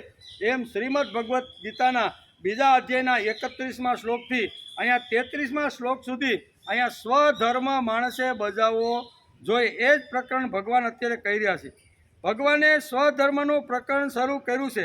આગળ તને જે કહેવામાં આવ્યું છે તે પ્રમાણે ન કરવામાં આવે તો સ્વધર્મ અને કીર્તિ તું ગુમાવી દે. આગળના શ્લોકમાં તને ભાઈ જે કહેવામાં આવ્યું ને એ જો તું અત્યારે નહીં કરે ને તો આ 3 વસ્તુનો તું ભોગ બનવાનો છો. કોણ કહે છે? ભગવાન કહે છે કે તું આનો ભોગ બની જાય, તારી કીર્તિ ખલાસ થશે, નરકમાં તને સ્થાન મળશે અને સ્વધર્મ તું ગુમાવી દે ક્ષત્રિયનો. આ બધી આગળ શું કીધું તું તો કે આગળ એને કીધું તું કે જેમને આવા પ્રકારનું યુદ્ધ પ્રાપ્ત થાય છે એ ભાગ્યશાળી લોકો છે. અને આવું યુદ્ધ જેને પ્રાપ્ત થાય છે એનો અર્થ કે સ્વર્ગનું ખુલ્લું દ્વાર તને મળ્યું છે. આગળ જે કીધું તું એ પ્રમાણે જો તું નહીં કરે તો તારી સ્થિતિ આવી થવાની છે. આગળમાં પહેલી વાત કરી હતી કે આપ મેળે મળી ગયેલું આ યુદ્ધ છે, તે માગણી કરી નથી અને છતાંય તને મળી ગયું છે. બીજું, આ યુદ્ધ કરીશ તો તારા માટે સ્વર્ગના ખુલ્લા દરવાજા છે, તારે બેલ ઘંટડી વગાડવાની જરૂર પડશે નહીં. કદાચ લડતા લડતા મૃત્યુ પામીશ ને તો સીધો શું કહેવાય સ્વર્ગની અંદર ને ખુલ્લા દ્વારની અંદર ભગવાન પાસે તને સ્થાન મળશે. અને ત્રીજી વાત કીધી છે કે સુખી ન એટલે કે ભાગ્યશાળી ક્ષત્રિય હોય એને આ યુદ્ધ મળે. આ 3 વાતો મેં તને આગલા શ્લોકની અંદર જે કીધી એ જો તું નહીં કરે તો આ 3 પ્રકારની તને નુકસાની જવાની છે. 3 વાત મેં તને આગળના શ્લોકમાં કીધી. યુદ્ધ કરીશ તો આટલું તને સુખય પ્રાપ્ત થશે, કીર્તિ પણ મળશે, સ્વર્ગ પણ મળશે, આ બધું તને મળવાનું છે. પણ જો નહીં કરે તો આ 3 વસ્તુ તને તારા જીવનમાંથી જવાની. સ્વધર્મ જવાનો છે એટલે કે સ્વધર્મ જવાનો છે, કીર્તિ ખલાસ થશે અને તું પાપને આવી રીતનો શું કહેવાય પાપને પ્રાપ્ત થઈ જઈશ. તેથી અહીંયા ભગવાન સ્વધર્મનું પ્રકરણ શરૂ કર્યું છે. આગળ તને જે કહેવામાં આવ્યું છે તે પ્રમાણે જ કરવામાં આવે તો સ્વધર્મ અને કીર્તિ ગુમાવીને પાપને જ પ્રાપ્ય. તું જો આ નહીં કરે ને આગલા શ્લોકમાં જે મેં તને કીધું એનું અનુસરણ નહીં કરે તો તું પાપનો જ ભાગીદાર બનવાનો છો. તેથી તને પાપ જ મળવાનું છે. તેથી ઊઠ, ઊભો થા અને તારો સ્વધર્મ તારું સ્વકર્તવ્ય બજાવ. ભગવાને આગળ શું કરવું હતું કે સ્વર્ગ દ્વારમાં પાવૃતમ, સ્વર્ગના ખુલ્લા દ્વાર જેવું છે, છતાં તું તારો સ્વધર્મ નહીં બજાવે તો 3 નુકસાની તો તને જવાની જ છે. કઈ 3 ખલાસ થશે, નાશ થશે? બીજી, અત્યાર સુધી કીર્તિ મળી છે એ કીર્તિ નાશ પામશે અને તું પાપનો ભાગીદારી બનીને તું નરકમાં. આ 3 નુકસાની તને થવાની. આ જ નુકસાની જો તારે ન ભોગવવાની હોય, ન લાવવાની હોય તો યુદ્ધ માટે તું ઊભો થા. ભગવાન આ શ્લોકમાં 3 વાત સમજાવવાનો પ્રયત્ન કરે છે. ભગવાન આ શ્લોકમાં 3 વાત કહેવા માગે છે. અત્યાર સુધી થોડી સારી વાતો ભગવાને કીધી. હવે આ શ્લોકની અંદર ભગવાન કડક થઈને અર્જુનને સમજાવવાનો પ્રયત્ન કરે. હવે થોડા કડક થયા છે. એટલે કે યુદ્ધ નથી જ કરવું, આ તું જે બોલે છે એ તારો અહંકાર છે. જે તપસ્યા કરે છે અને હું તપ કરું છું આવું વારંવાર જો એ તપસ્વી બોલતો હોય તો એ તપસ્વીનો અહંકાર છે. હું તપ કરું છું, હું આટલું કરું છું, મેં આટલું કર્યું, એ મેં અને હું આવે ને એટલે સમજી લેવાનું કે માણસની અંદર ધીમે ધીમે ઈગો એટલે અહંકાર ઊભો થાય છે. આ તારો અહંકાર છે કે મારે યુદ્ધ કરવું નથી. કૌરવ પક્ષના યોદ્ધાઓ કૌરવ મને મારે તો મરવા માટે હણવા માટે તૈયાર થઈ જાય, પણ હવે મારા હથિયાર હું પાડવાનો નથી. આ જે અત્યારે જે સંકલ્પ કરીને બેઠો છે ને ત્યાં ભગવાન કહે આ તારો અહંકાર છે. તું તો ક્ષત્રિયનો બચ્ચો છો અને ક્ષત્રિયના બચ્ચાએ આવી રીતનું ન કરવું. માણસ પોતાનું કર્તવ્ય બજાવે છે, શરીર ઘસે છે, મન બુદ્ધિ પોતાનું કર્તવ્ય સારી રીતે બજાવે છે, તો તેમાં અહંકાર કેવી રીતે આવે? બધા જો સારી રીતે મળેલી શક્તિ સારી રીતે જો કર્તવ્ય પ્રમાણે જો વાપરતા હોય તો એમાં કોઈ દી અહંકાર આવતો નથી. શરીરને સ્વકર્તવ્ય માટે ઘસડવાનું અને અહંકાર ન આવે તે માટે શ્રેષ્ઠ વાતો સાંભળવાની. આપણી અંદર પણ અહંકાર ઘૂસી ન જાય એટલા માટે શ્રેષ્ઠ વાતો શ્રીમદ ભગવદ્ ગીતા છે, ઉપનિષદ છે, રામાયણ છે, મહાભારત છે, આવી રીતના દિવ્ય અને તેજસ્વી વિચારો રોજ માણસ જો સાંભળે તો માણસને અહંકાર આવતો નથી. નહીંતર કાર્યનો પણ અને ગુણનો અને મોટી વિદ્વતાના પણ ઘણીવાર અહંકારો આવે છે. વિદ્વાન માણસો ટોચ સુધી પહોંચી ગયા હોય ને તો પણ ઘણીવાર આપને આવા પુરાણોમાં પડી ગયેલા જોવા મળે કે આટલો મોટો ઋષિ, આટલો મોટો સંત, આટલો મોટો અહીંયા ભગવાન સુધી પહોંચ્યો ને પાછો પડ્યો કેમ? આવું થાય કે નહીં? એ સાપ સીડીના રમત જેવો અધ્યાત્મ છે. રમતા રમતા સીડી આવે તો સડી જવાનું અને પછી વળી દાણા નાખે અને 2 દાણા નાખે ને જો બીજા દાણા ઉપર આવી જો શું કહેવાય નાગનું મોઢું હોય ને તો હર ક્યાં આવે પાછો નીચે આવે કે ન આવે? એવું બધું આ છે. આપણું જીવન પણ આવું છે. કદાચ ગમે તેટલો વિકાસ માણસે કર્યો હોય પણ નાનો એવો જો અહંકાર જો એના મનમાં ઘૂસી જાય તો સાપ સીડીની જેમ સાપના મોઢામાં આવીને પૂંછડી સુધી પાછો આવી જાય, ફરીથી દાવ નાખીને પછી આગળ ફરીથી શરૂ થાય કે ન થાય? સાપ સીડીની રમત રમાય છે ને બધાને આ વાતની ખબર હશે. ઘણી આ સ્વધર્મની વાત ભગવાન કરે છે, આગળ ઘણી વાતો કહેવાના છે, એનો વિચાર પાણી પીને. બરોબર ને? ગીતા અધ્યાય 2 શ્લોક નંબર 33 એમાં ભગવાન થોડા કડક થઈને અર્જુનને સમજાવવા માગે છે. જો તું ધર્મ ચૂકી જાય તો કેવા પરિણામો આપશે એનું અહીંયા વર્ણન કર્યું છે. એનો વિચાર અત્યારે હાલે છે. સ્વધર્મ બજાવશે તો ઉઘડેલા સ્વર્ગનું દ્વાર છે. આગલા શ્લોકમાં કીધું ને તારો પોતાનો સ્વધર્મ બજાવી તો તને ઉઘાડા દ્વાર રૂપી સ્વર્ગ તને મળી જશે. તારે દ્વાર ઉઘાડવા પ્રયત્ન પણ કરવો પડશે. આવા ખુલ્લા દ્વાર છે. એમ કે કર્તવ્યની દ્રષ્ટિએ કર્મના 4 ભાગ પડ્યા છે શાસ્ત્રકારો. કેટલા? આપણું જે કર્મ હોય ને કર્તવ્ય એના 4 ભાગો આપણા શાસ્ત્રકારોએ બહુ સરસ રીતે એ શ્રીમદ ભાગવત ખોલો, મહાભારત ખોલો અને શ્રીમદ ભગવદ્ ગીતા ખોલો. આમાં 4 પ્રકારના માણસના કર્મ તો ઘણા હોય છે પણ જે મુખ્ય જે 4 ભાગ પાડીને આખી દુનિયાને સમજાવવાનો શાસ્ત્રકારોએ પ્રયત્ન કર્યો છે. કર્તવ્યની દ્રષ્ટિએ કર્મના 4 ભાગ છે. ભગવાન અર્જુનને શું કહેવા માગે છે તે હવે આપણે જોવાનું છે. આ શ્લોકની અંદર અર્જુનને ભગવાન શું કહેવા માગે છે એમાં 4 પ્રકારનું કર્તવ્ય સમજાવવાનો ભગવાને પ્રયત્ન કર્યો છે. એમાં 4 પ્રકારના કર્તવ્યની અંદર અર્જુન કયા કર્તવ્યમાં બેસે છે એ આપણે નક્કી કરવાનું કે 4 કર્તવ્ય તો આપણે શાસ્ત્રે સમજાવ્યા, એમાં અર્જુન અત્યારે ક્યાં ઊભો છે એની વાત અહીં કરવાનો પ્રયત્ન છે.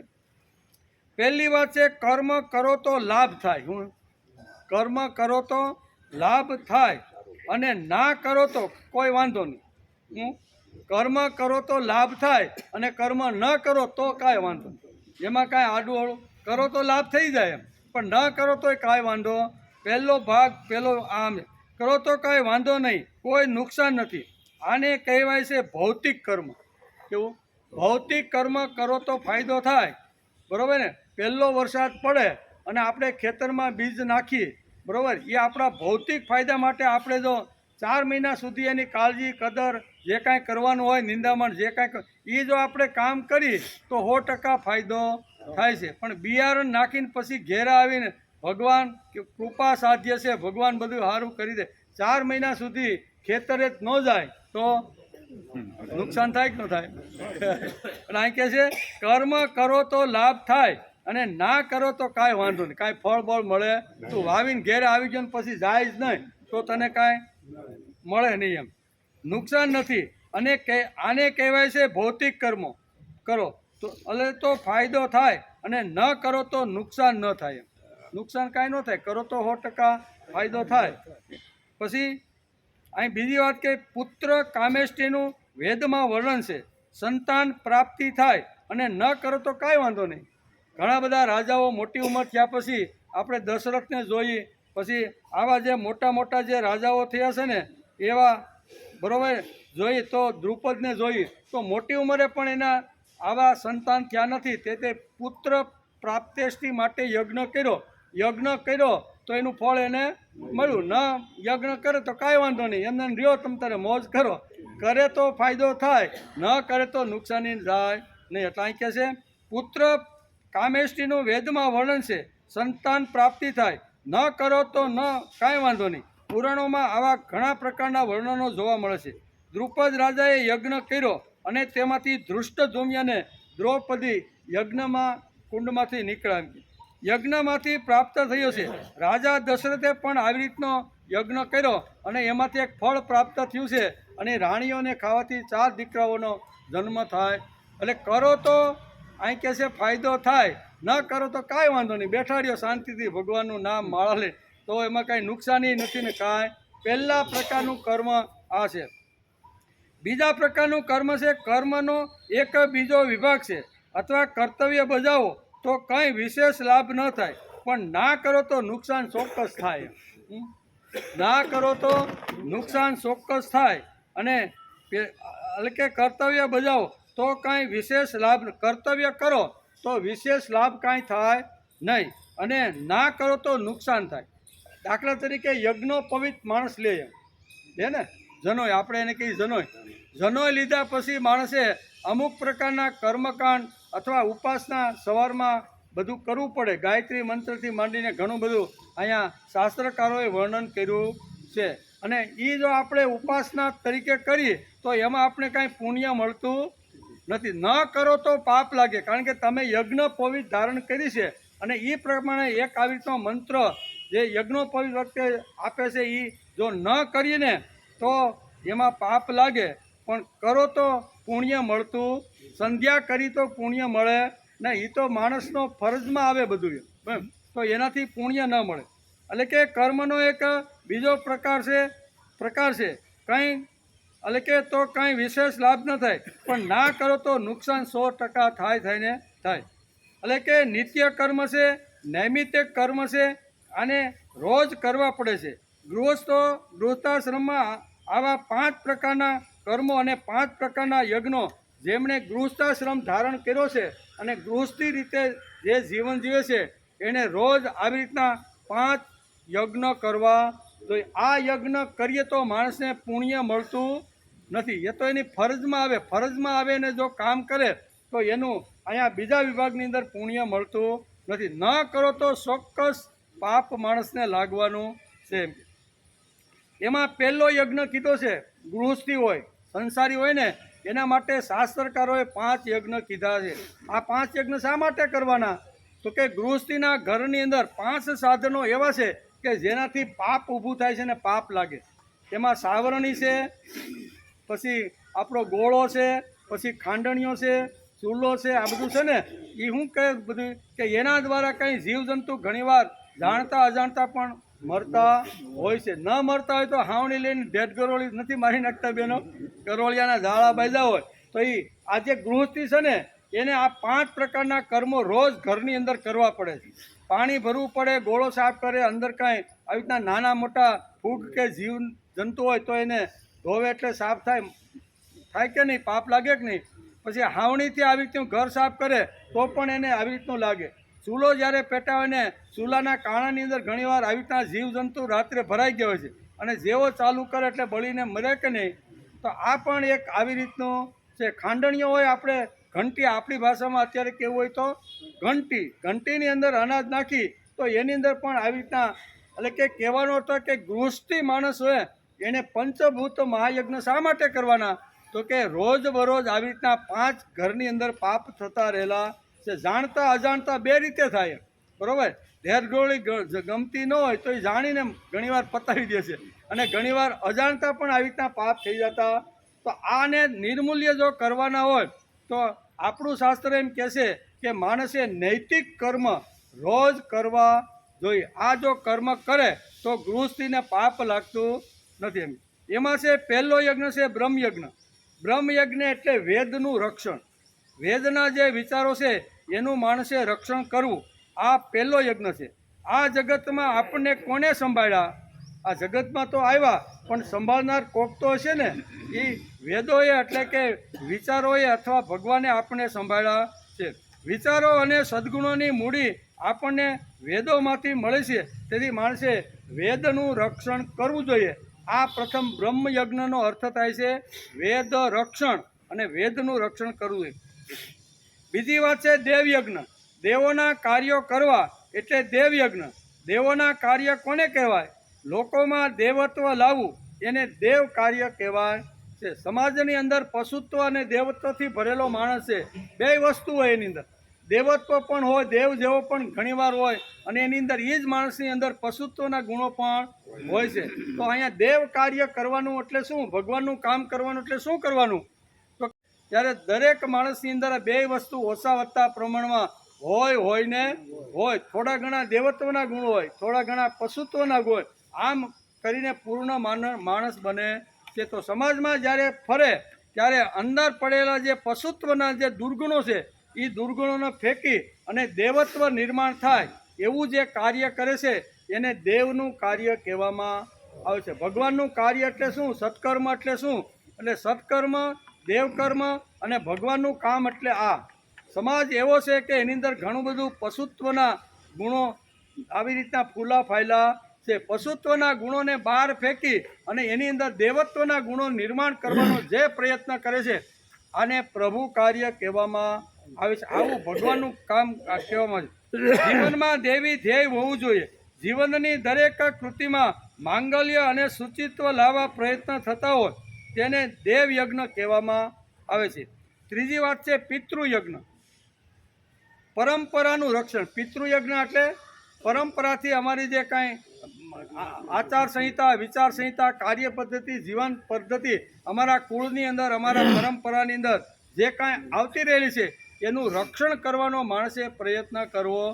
ઓછા નામે અમારા જે વડવાઓ ગયા છે એ સારો યશ અને કીર્તિ મેળવીને ગયા છે, એને ડાઘ ન લાગે ને, ઓછા નામે આટલું જો કરે ને તો એને પિતૃયજ્ઞ કહેવામાં આવે છે. નકર તો કે આના દાદા બહુ સારા હતા હો ભાઈ, પણ આ ઓટીવાર એવો જન્મ ને કે આખા કુળને ખલાસ કરી કંઈક નહીં. સમાજમાં ઘણીવાર આવી રીતનું આપણે જોવા મળે. તો પિતૃયજ્ઞ એટલે શું? તો કે અમારા પિતાની જે ખાનદાની છે, અમારા પિતાનો યશ છે, અમારા પિતાએ જે કાંઈ શરીરને ઘસીને સમાજના કલ્યાણ માટે જે કાંઈ સારું કર્યું છે ને એની કીર્તિ જે અમારા આજુબાજુ ગામમાં ખૂબ જ છે. તો એ જે અમારા પિતૃઓની જે કીર્તિ છે, એનો ખાનદાની છે, એનો યશ છે, એ વધારવાનો જે પ્રયત્ન કરે આને કહેવાય પિતૃયજ્ઞ. શું કે અમે અમારી પિતાની આવી જે કાંઈ વાતો જે અધૂરી રહી ગઈ હતી ને એ પૂરા કરવા માટે જે પ્રયત્ન કરે એને પિતૃયજ્ઞ કહેવામાં આવે છે. એટલે પરંપરાનું રક્ષણ એટલે પિતૃયજ્ઞ. નૈતિક અને ભાવ ક્રિયાઓ તે પરંપરાથી જ માનવ કરતો રહે તો તેને તે સહજીવનમાં પરિણમે. તેથી પ્રત્યેક કુટુંબનું ધ્યેય ભાવ આગળના લોકોના હાથમાં આપી કૃતજ્ઞતા અનુભવી, આને જ પિતૃયજ્ઞ કહેવામાં. આપણે જવાના હોય તો આપણી સારી વાતો છે એ આપણો જે યુવાન દીકરો છે એની અંદર બધી વાતો સોંપવાનો પ્રયત્ન માણસે કરવો જે કે દીકરા અમે ખૂબ પ્રયત્ન કર્યા પણ બે સારા કામ કરવાના રહી ગયા છે, હવે અમારાથી થતા નથી, તારે બે સારા કાર્ય તારે સંભાળવાના. આ જો સંભાળતો હોય ને તો દીકરો અહીં પિતૃયજ્ઞ કરે છે એવું કહી શકાય. એટલે કે કૃતજ્ઞતા અનુભવી, આને જ પિતૃયજ્ઞ કહેવામાં આવે છે. તેથી આ બીજો વિભાગ છે.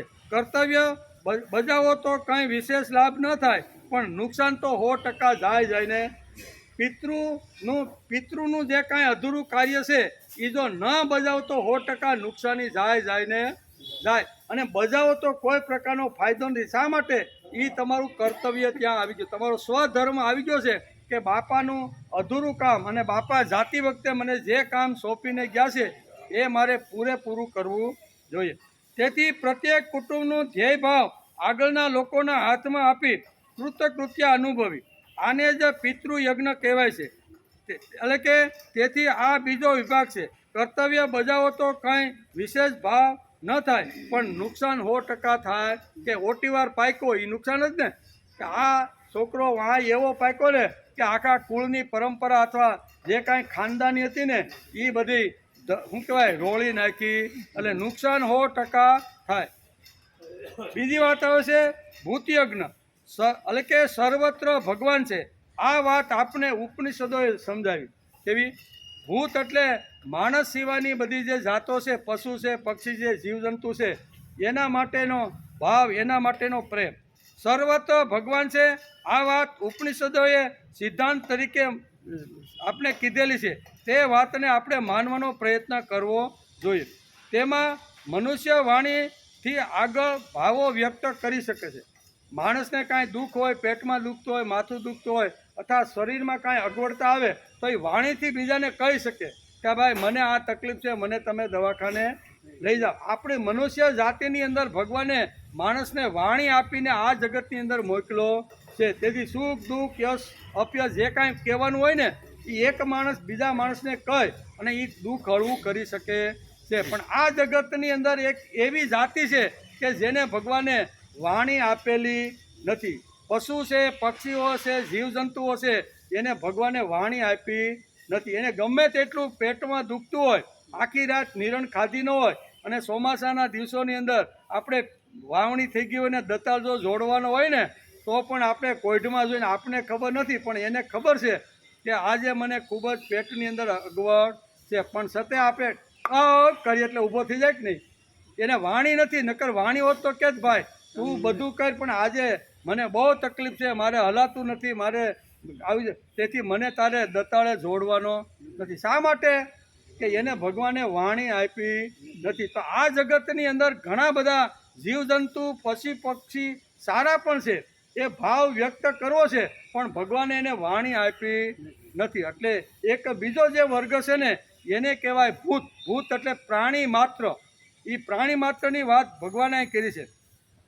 તેમાં મનુષ્ય વાણીથી આપણા ભાવો આપણે વ્યક્ત કરી શકીએ છીએ. તે પોતાનો ભાવ વાણીથી વ્યક્ત ન કરી શકે એવા જગતની અંદર ઘણા બધા પશુ પક્ષીઓ છે. પશુ પક્ષી અંદરથી ભાવપૂર્ણ હોય છે, પણ વાણી વ્યક્ત કરી શકતો નથી. ભાવપૂર્ણ તો હોય છે. આવા જીવ એટલે પશુ, અને તેના ઉપર પ્રેમ રાખવો, તેને સંભાળવા, તેને અગવડ ન પડે એવી રીતનું એને સંભાળવાનો જે પ્રયત્ન કરે છે એને ભૂત યજ્ઞ કહેવામાં આવે છે. એટલે જૂના કાળની અંદર જ્યારે રસોઈ બેન બનાવતી ને ત્યારે 2 રોટલી અલગ કાઢે. પહેલી રોટલી હોય ગાયની કાઢે ને બીજાને કૂતરાની, પછી ત્રીજી રોટલી આજે માણસને ખાવા જૂના કાળમાં મળતી હતી. અત્યારે પહેલી જ રોટલી મળે એટલે માણસ કેવો થઈ ગયો? ગાય જેવો થઈ ગયો. કેવો થઈ ગયો?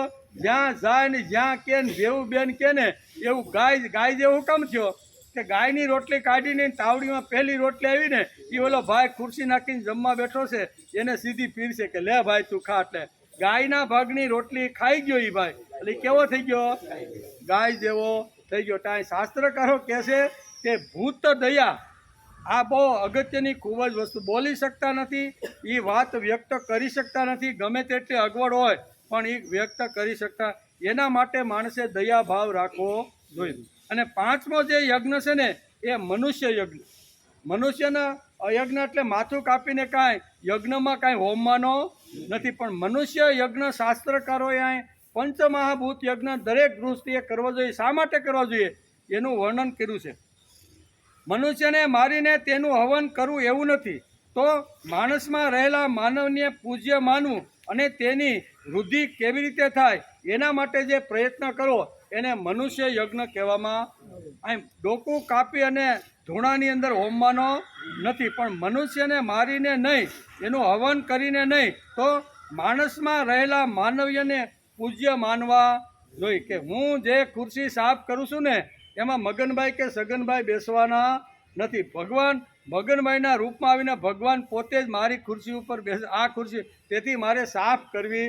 આ જો ભાવના હોય ને તો એને અહીંયા મનુષ્ય યજ્ઞ કહેવામાં આવે છે. એમ કે માનવને પૂજ્ય માનવું, જે માણસ એને પૂજ્ય માનવા જોઈએ એને મનુષ્ય યજ્ઞ કહેવાય છે. મનુષ્યમાં 3 વસ્તુ આવશ્યક છે એમ પાંડુરંગ શાસ્ત્રી પોતાના પ્રવચનની અંદર આ પંચમહાભૂત યજ્ઞ જ્યારે સમજાવે છે ને પોતાના પ્રવચનમાં, ત્યારે પાંડુરંગ શાસ્ત્રી કહે છે કે અહીંયા મનુષ્યમાં 3 વસ્તુ આવશ્યક છે. આ 3 વસ્તુ લાવવાનો જે પ્રયત્ન કરે ને એને મનુષ્ય કહેવામાં આવે છે. કઈ 3 વાતો?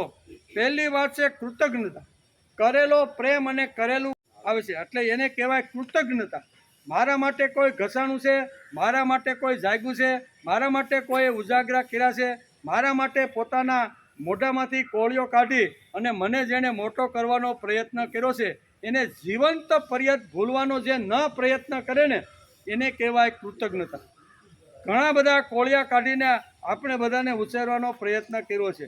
ખાવાનું કદાચ 1 જણાનું હોય છે ને 2 જણા જમવા બેઠા છે ને ત્યારે એમ કહે છે કે મારા દીકરા માટે આ રાખવાનું છે. અમે તો પાણી પીને પણ એકટાણું ગમે તેવી રીતે કાઢી નાખ્યું. તો આ જેણે મારા માટે ઘસાઈ ગયા, મારા માટે જીવન આખું પોતાના સુખોનો ત્યાગ કરી અને હું સારો થાવ એના માટે જેમણે પ્રયત્ન કર્યા છે, આવા મા બાપને ભગવાન તુલ્ય સમજીને જે જીવાડવાનો જે પ્રયત્ન કરે છે આને કહેવાય કૃતજ્ઞતા. કરેલો પ્રેમ અને કરેલું કામ માણસે કોઈ દી ભૂલવું જોઈએ નહીં. આજે 20 વર્ષ કે 22 વર્ષનો થાય, લગ્ન થાય ને એટલે બાપાએ કરેલો પ્રેમ, માએ કરેલો જે ભાવ છે ને એ બધું જ માણસ ઘણીવાર ભૂલતો હોય છે કે નહીં? આપણને એમ થાય છે કે આટલો મોટો ધીકતો ધાકતો ધંધો, આટલો છોકરો આમ છે, પણ છતાંય આ મા બાપને વૃદ્ધાશ્રમમાં શા માટે મૂક્યો? એનું કારણ એનો ભાવ ખલાસ થયો. કૃતજ્ઞતાની જે વાત હતી ને, ગમે તેવા હશે તો મારા મા બાપ મારા જ ઘરમાં રહેવાના છે. ઘણી વાત એને ઘણી બધું આપણા વિરુદ્ધની વાતો કરતા છે. અરે તારું કેટલું એને બાળપણમાં સહન કર્યું છે એ હવે તને ખબર નથી. કેટલું બધું સહન બાળપણની અંદર મા બાપે સહન કર્યું હોય કે નહીં? તો અત્યારે કદાચ બાપાનું થોડુંક છોકરાએ સહન કરવાનું હોય તો કરી લે નહીં એટલે હરભેર થઈ જાય. ભાઈ બાળપણમાં તને સંભાળ્યો હતો, વૃદ્ધાવસ્થામાં હવે તારેની લાકડી બનીને તારેને શું કહેવાય પોષવાનો પ્રયત્ન કરવો જોઈએ. દાદા ઘણીવાર કહે છે કે માણસની અંદર આ 3 ગુણો હોય એને જ માણસ કહેવામાં આવે છે. પહેલો ગુણ છે કૃતજ્ઞતા. કરેલો પ્રેમ અને કરેલું જે કામ છે એને ન ભૂલે એનું નામ છે માણસ. બીજું ભાવમયતા.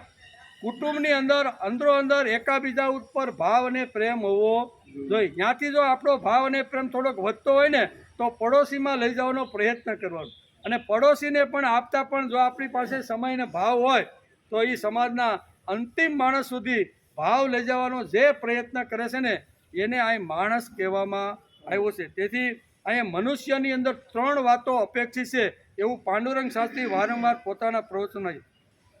ત્રીજી વાત છે કર્મ પ્રવણ. કેવું? માણસે કર્મ કર્યા વગર રહેવાનો નથી. 100 વર્ષ સુધી માણસ જો જીવાડે ને તો માણસે પોતાનું કર્તવ્ય ચાલુ રાખવાનું, કામનો પ્રકાર બદલતો રહેવાનો, પણ કામ છોડવાનું નથી. જે લોકો કામ છોડીને ઘરમાં બેસી ગયા છે ને એના કોઈના ગોઠણ જ્ઞાન, કોઈના કાન જ્ઞાન, કોઈના આવી રીતના આંખું જ્ઞાન, કોઈનું બધું. એટલે કામ જે કરતો હોય છે ને, ઘસારો શરીરને ઇન્દ્રિયોને આપે ને એને લગભગ કાંઈ 100 વર્ષ સુધી વાંધો આવે નહીં. એવા અહીં ઘણા બેઠા છે 100 વર્ષ ઉપરના, બરાબર, છતાંય દોડતા દોડતા અહીં બધાની પહેલાં આવીને ખુરશી ઉપર બેસી જાય કે નહીં બેસતા? આ શું બતાવે છે? આ માણસને કહે છે કે માણસે જ્યાં સુધી અંદર પ્રાણ હોય અને જ્યાં સુધી આપણી ઇન્દ્રિયો ચાલતી હોય ને ત્યાં સુધી આપણાથી થાય એવું નાનું મોટું કામ કરવાનો પ્રયત્ન કરવો જોઈએ. તેને કહે છે કર્મ પ્રવણતા. જ્યારે વ્યક્તિ જીવનમાંથી આ 3 વાતો ચાલી જાય છે ત્યારે મનુષ્યત્વ ખતરામાં આવી જાય છે. અને આખે સમાજ આજે ખતરામાં આવી ગયો કે નહીં? કૃતજ્ઞતા ગઈ, મા બાપને ભૂલ્યો એટલે વૃદ્ધાશ્રમ ખુલવા લાગ્યા કે નહીં? આ શું બતાવે છે? આ કળિયુગ બતાવે છે. નકર જૂના કાળમાં એવા બધાના સરસ ગૃહસ્થાશ્રમ ચાલતા હતા અને બધાને કુટુંબની અંદર અરસપરસ ભાવ હતો કે બાપા જીવે તો અહીંયા ને મરે તો અહીંયા. અમે ભલે થોડી અગવડ સગવડો રાખીને પણ મા બાપને સંભાળવાનો પ્રયત્ન. આ ગુણ જીવનમાંથી ગયો એટલે અહીં કે સમાજ ઉપર આવી રીતનો ખતરો આવી રીતનો આવી જાય છે. એટલે ત્યારે મનુષ્યત્વ ખતરામાં આવી જાય છે અને નુકસાનીમાં આવી જાય છે. પ્રત્યેક વ્યક્તિમાં આ વાતો લાવવાને માટે અને હશે તો વધારવા માટે, આ પ્રત્યેક માણસમાં ન હોય તો એના લાવવા માટે કરવાનો, અને જે માણસની અંદર આ 3 ગુણો છે એ હોય તો વધારવાનો પ્રયત્ન કરવાનો, અને વધી હશે તો તે દિવ્ય બને એના માટે પ્રયત્ન કરવાનો. આને કહેવાય મનુષ્ય યજ્ઞ. નહીં હોય તો વધારો, અને વધેલી હોય તો એનાથી આગળ લઈ જાઓ, અને આગળ લઈ જવાનો હોય તો એમાં દિવ્ય ગુણો નિર્માણ થાય એના માટે પ્રયત્ન કરે, એને કહેવાય મનુષ્ય યજ્ઞ. તેથી શાસ્ત્રકારો કહે છે કે પ્રત્યેક ગૃહસ્થીએ આ 3 પ્રકારના યજ્ઞ રોજ કરી લેવા જોઈએ. શા માટે? તો કે 5 પ્રકારથી માણસને રોજ પાપ લાગતું રહેલું છે. ત્રીજી વાત છે, ત્રીજા પ્રકારનું જે કર્મ એવું છે કે કર્મ કરો તો ફાયદો થાય અને ના કરો તો નુકસાન 100% થાય ને. અર્જુનના 4 કર્મોમાં ક્યાં બેસે છે એ આપણે વિચારવાનો પ્રયત્ન કરવાનો છે, બરોબર ને? કે એક પહેલું કર્મ છે કામ કરો, અને કર્મ કરો તો ફાયદો થાય, અને ન કરો તો કાંઈ વાંધો નહીં, કાંઈ તમને નુકસાન નહીં થાય, જે છે એવું ને એવું કહ્યું. અહીં ત્રીજા પ્રકારના કર્મ કહે છે કે આ પ્રકારનું જે કર્મ કરે તો 100% ફાયદો થાય, અને ન કરે તો નુકસાન. અહીંયા અર્જુન માટેની વિચારધારા છે. ભગવાન કહે છે તું જો કર્મ કરીશ ને તો તારા માટે સ્વર્ગના ખુલ્લા દ્વાર છે. આ કર્મ કરીશ તો આ ફળ છે, અને નહીં કર તો આ 3 વાતોથી તને નુકસાન થવાનું. એક તો તારો સ્વધર્મ ગુમાવીશ, એમ લોકો તારી નિંદા અને કુથલી કરતા થઈ જશે. તે જે સ્વર્ગ સુધી કીર્તિ મેળવી છે ને એ કીર્તિ પણ તારી ખલાસ થઈ જાય. એટલું જ નહીં, પણ તું નરકનો અધિકારી. જો નહીં કર તો નુકસાની, અને કરે તો 100% ફાયદો. કરે યુદ્ધ કરે તો શું ફાયદો? તો કે સ્વર્ગનું દ્વાર એને મળે કે ન મળે? સ્વર્ગનું દ્વાર મળી જાય. અને ન કરે તો પોતાનો સ્વધર્મ જાય, કીર્તિ જે અત્યાર સુધી મેળવી છે એનો પણ નાશ થઈ જાય, અને નરકનું દ્વાર ખુલી જાય. સ્વર્ગના દ્વાર ખુલવાને બદલે કેનું દ્વાર ખુલે? નરકનું. એટલે અર્જુનને ભગવાન અહીંયા ત્રીજા કર્મની અહીંયા વાત સમજાવે છે. આ બધી વાતો અહીંયા ભગવાને બહુ સરસ રીતે સમજાવવાનો પ્રયત્ન કર્યો છે. અને ચોથો પ્રકાર છે કર્મ કરો તોય કાંઈ નહીં, અને ન કરો તોય કાંઈ નહીં. માનવ દેહ મળ્યા પછી કર્મ કરો તોય વાંધો નહીં, અને ન કરો તોય કાંઈ નહીં. એવો એક વર્ગ છે. અહીંયા પાંડુરંગ શાસ્ત્રી પોતાના પ્રવચનમાં કહે છે કે કર્મ કરો તો કંઈ વાંધો નહીં, અને ના કરો તો પણ કાંઈ નુકસાન નહીં. કરો તો ફાયદો નથી, અને ન કરો તો નુકસાન પણ નથી. એ જીવન મુક્ત. કેવો? જે જીવન મુક્ત જે જીવ થઈ ગયો છે, પરલોકનો જે અનુગામી જે થઈ ગયો છે, સાધના અને ધ્યેય એવું લીધું છે કે એ ભગવાનનો માણસ બની ગયો છે. ભગવાન અહીંયા ગયા પછી એને અહીંયા આવી રીતના મોકલે કે ભાઈ કાંઈ આટો તો મારીએ, કાંઈ કરે તો વાંધો નહીં કરે તો. એવા છે ઋષિમુનિઓ છે, આપણા આચાર્યો છે, આપણા સંતો છે ને, એ આ વર્ગની અંદર આવે. ભગવાને મોકલેલા ખાસ આવી રીતના દેવદૂતો છે. ભગવાન કે મારે હજી જવાની જરૂર પડી નથી. તમે ઋષિઓને કે તમે જાઓ, સંતોને કે તમે જાઓ, મહાપુરુષોને તમે કે જાઓ. તમારો 100% વિકાસ થયો છે, એટલે તમે મારા સુધી વિષ્ણુ લોકમાં આવી ગયા છો. પણ વિષ્ણુ ભગવાન કહે છે તમારે પૃથ્વી ઉપર પાછું જવાનું છે, અને જાવ તો કે અમારે શું કરવાનું? એ કે કરો તોય ભલે, ન કરો તોય ભલે, તમને નુકસાની થવાની નથી. એવો એક વર્ગ છે, એને સિદ્ધ પુરુષ કહેવામાં આવે છે. કેવો? સિદ્ધ પુરુષ. આ જે સિદ્ધ પુરુષ છે એને કરે તોય ફાયદો નહીં, ન કરે તોય નુકસાન નહીં. આવા 4 પ્રકારનું વર્ણન કર્યું છે. બહુ સરસ આ શ્લોક સમજવા જેવો છે, પણ આપણો ટાઈમ પૂરો થઈ ગયો. આવતીકાલે આપણે આવીશું ત્યારે 34મા શ્લોકની અંદર ભગવાન બહુ સરસ રીતે આગળ આનો આ જ વિચાર, કારણ કે 31મા શ્લોકથી ભગવાને સ્વધર્મની અહીંયા એક પ્રકરણ આખું ખોલ્યું છે, અને અર્જુનને સ્વધર્મ સમજાવીને યુદ્ધ માટે પ્રેરવાનો પ્રયત્ન કરે. જે ફેંકી દીધેલા જે હથિયારો છે ને એ પાછા ઉપાડવા માટે અહીંયા ભગવાન પોતાના સ્વકર્મને યાદ કરાવે છે. એનો શ્લોક આગળ છે. તથા બધા લોકો પણ તારી એટલે કે સદા રહેનારી, જો તું નહીં લડીશ ને તો પાછો આ શ્લોકની અંદર કીધું છે. શું કીધું છે? કે હે અર્જુન, તું યુદ્ધ નહીં કરે તો બધા લોકો પણ તારી સદા રહેનારી અપકીર્તિ ગાશે.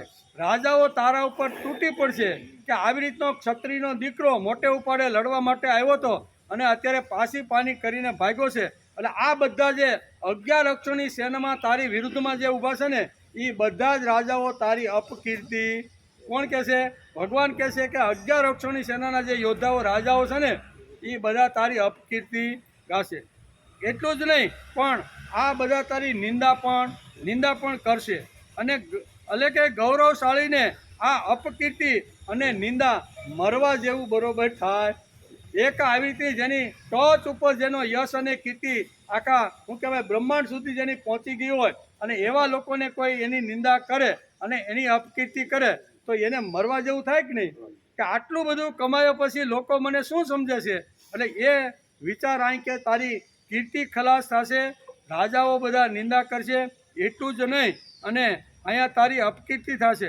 અપકીર્તિ મરણથી પણ વધીને દુઃખદાયી. હે અર્જુન, બીજી વસ્તુ મરણ કરતાં વધારે માણસે પહેલાં જે કીર્તિ મેળવી હોય અને પછી લોકો અપકીર્તિ ગાય એ મરણ કરતાં પણ વિશેષ છે. કેવી રીતે છે?